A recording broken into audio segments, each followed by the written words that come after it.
Saudações amigos e amigas, sejam muito bem-vindos ao nosso canal do Futuro e Procuradorias. Eu sou Felipe Fernandes e hoje vamos conversar um pouco sobre as alterações na lei de improbidade administrativa. Mas antes da gente começar, se você gostou da nossa iniciativa, dá um like, se inscreve no canal, porque assim você ajuda a divulgar o nosso conteúdo para mais gente.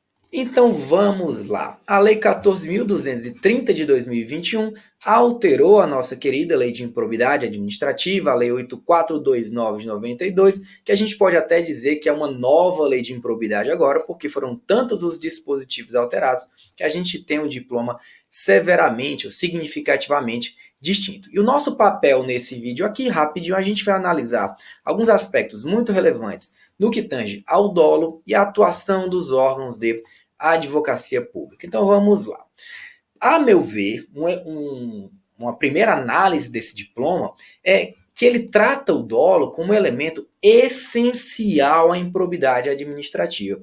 Ele traz ali como algo intrínseco ao ato de improbidade a sua prática com o elemento subjetivo do dolo. Diz aí no artigo 1º, parágrafo 1º que consideram-se atos de improbidade administrativa as condutas dolosas tipificadas nos artigos 9º, 10 e 11 desta lei, ressalvados tipos previstos em leis especiais. Então vejam que são condutas apenas aquelas dolosas. Né? No diploma anterior, digamos assim, nós tínhamos a possibilidade de condenação de alguém por improbidade na modalidade culposa, ali no artigo 10 de lesão ao erário, que a gente vai tratar especificamente daqui a pouco. Mas no primeiro momento que eu quero mostrar para vocês é como esse novo diploma ele veio embebido aí da ideia do dolo. E ele inclusive vai lá e diz para a gente o que é o dolo. Dispõe a lei, no seu artigo 1º, parágrafo 2º, que considera-se dolo a vontade livre e consciente de alcançar o resultado ilícito tipificado nos artigos 9º, 10 e 11 desta lei,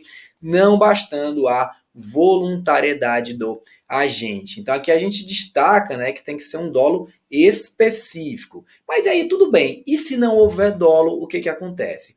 A gente pode responder assim, se não houver dolo, não há improbidade. Artigo 1º, parágrafo 3º, o mero exercício da função ou desempenho de competências públicas sem a comprovação do ato doloso com fim ilícito afasta a responsabilidade por ato de improbidade administrativa. Então, essa é uma consideração possível, já que não existem mais atos de improbidade na sua modalidade culposa, a gente pode dizer que se não tem dolo, não tem ato de improbidade. Essa é uma avaliação possível.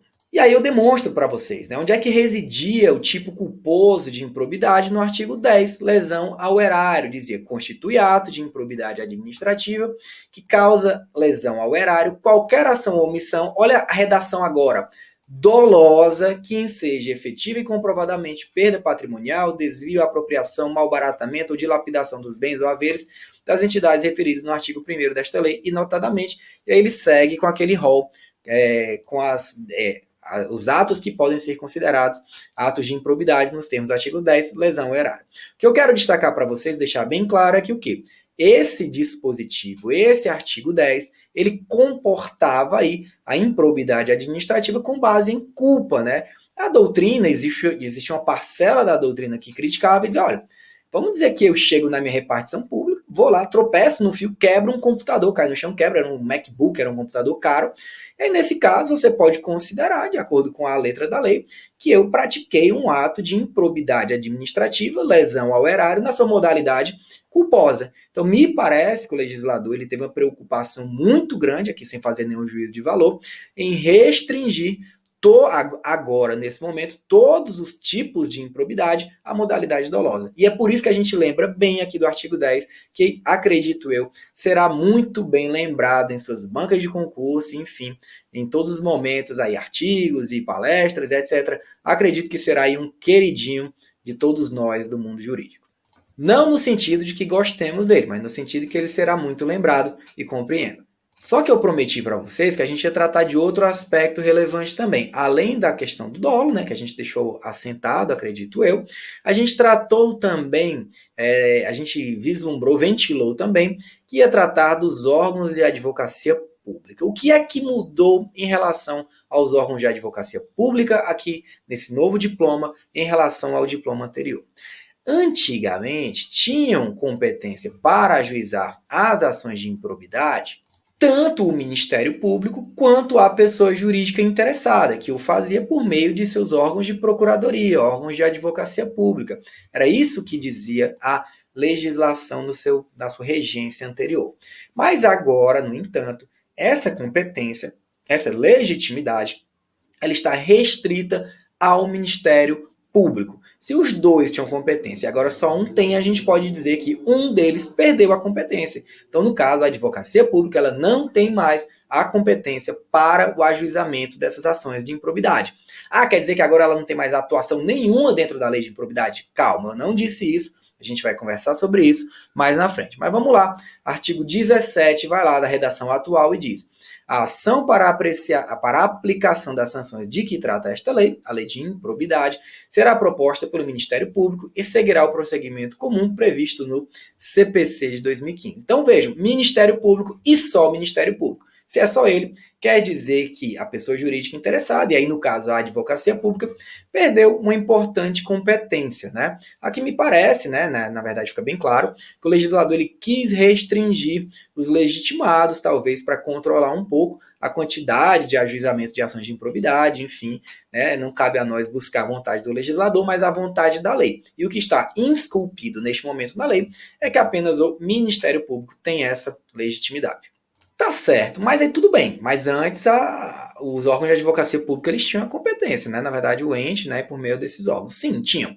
E o que é que vai acontecer com as ações já ajuizadas, já em curso, né? Neste caso, a lei trouxe solução também. Ela disse que o quê? Ela disse, olha, o Ministério Público ele tem um prazo para assumir essas ações anteriormente ajuizadas. No prazo de 1 ano, a partir da data da publicação desta lei, então já está correndo o prazo, o Ministério Público competente manifestará interesse no prosseguimento das ações por improbidade administrativa em curso, ajuizadas pela Fazenda Pública, inclusive em grau de recurso. E se ele não fizer, o que, que acontece? Nesse caso, extingue sem resolução de mérito. Não adotada a providência descrita no caput deste artigo, ou seja, a assunção no prazo de 1 ano, o processo será extinto sem resolução de mérito. Dispositivo polêmico, né? Porque, veja, o interesse público, a meu ver, se torna um pouco aí mitigado, né, a busca pelo interesse público. Porque, enfim, 1 ano é um prazo, consideramos, exíguo, né? A gente tem aí 1 ano para o Ministério Público analisar e assumir todas as ações ajuizadas pela Fazenda. Esse prazo pode ser que ele seja, né, não seja tão longo aí o suficiente para que o parquet tenha aquela acuidade necessária, né, para observar com seriedade essas ações em curso. E aí, se ele não assumir, né, se ele não manifestar interesse, vai lá e arquiva. Então, me parece, extingue sem resolução de mérito, me parece um pouco problemático, mas está aí, está válido, está vigente. Vamos ver como é que a jurisprudência vai tratar. Nesse momento que temos é a literalidade. Mas aí quer dizer que a pessoa jurídica interessada, então ela não pode mais fazer nada, acabou a lei de improbidade para ela? Não. Agora, né, a gente pode dizer, me valendo ali do que veio na lei nova lei de licitações, a gente pode dizer que houve uma segregação de funções, né? Então o Ministério Público ele ficou mais com esse aspecto punitivo, persecutório da lei, ao passo que a Fazenda Pública ficou ali com a competência para atos de cunho patrimonial. Então vamos ver como é que a lei dispõe sobre isso. Ela diz basicamente que a pessoa jurídica interessada poderá atuar para fins de liquidação do dano e ressarcimento ou perda/reversão dos bens, é o que está no artigo 18, parágrafo 1º.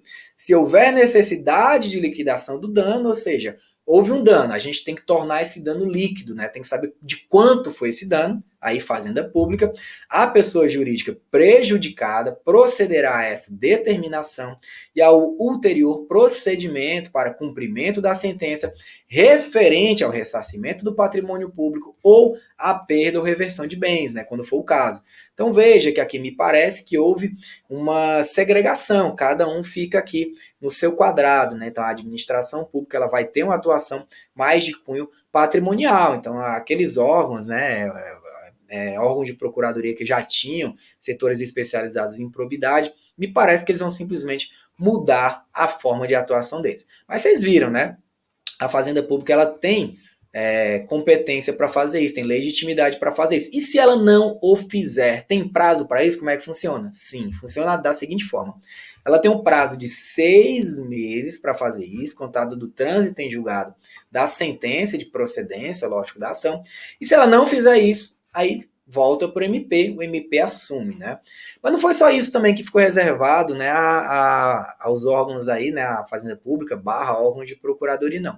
Teve uma competência aqui que foi reservada que me parece muito polêmica e que ensejará grandes discussões. É o artigo 17, parágrafo 20 da nova lei de improbidade. O que ele diz? Ele diz, a assessoria jurídica que emitiu o parecer atestando a legalidade prévia dos atos administrativos praticados pelo administrador público, ficará obrigada a defendê-lo judicialmente, caso este venha a responder por ação por improbidade administrativa, até que a decisão transite em julgado. Então veja, se aí eu digo que ele é irmão daquele lá do artigo 10 da nova lei de licitações, que tem uma redação muito semelhante e que imputa aos órgãos jurídicos, né, a defesa daquele agente público que praticou o ato que foi considerado de improbidade administrativa com base em parecer daquele órgão jurídico, né? Então eu acho que essa é uma determinação polêmica, né, a semelhança ali do artigo 10 da nova lei de licitações, que foi considerado por parte da doutrina. Temos um artigo científico muito interessante do professor Rafael Carvalho, professor Luiz Vale, que tratam da inconstitucionalidade daquele dispositivo, tendo em vista aí que não poderia a União adentrar nas competências dos estados e municípios quanto à sua organização, né? Tudo bem, tá aí, a gente trata nesse momento, está válido e vigente, né, de acordo com a presunção de constitucionalidade e legitimidade das leis. A gente segue aí em compasso de espera e, por hora, sabendo da literalidade do dispositivo. E essa foi a nossa contribuição por hoje. Se você gostou, dá o like, se inscreve no canal. É sempre um prazer estar com vocês. Qualquer coisa, nos procure no Instagram, @prof.felipefernandes é o meu Instagram. E temos o do curso também, @future.procuradorias. Vai lá, um grande abraço e até a próxima.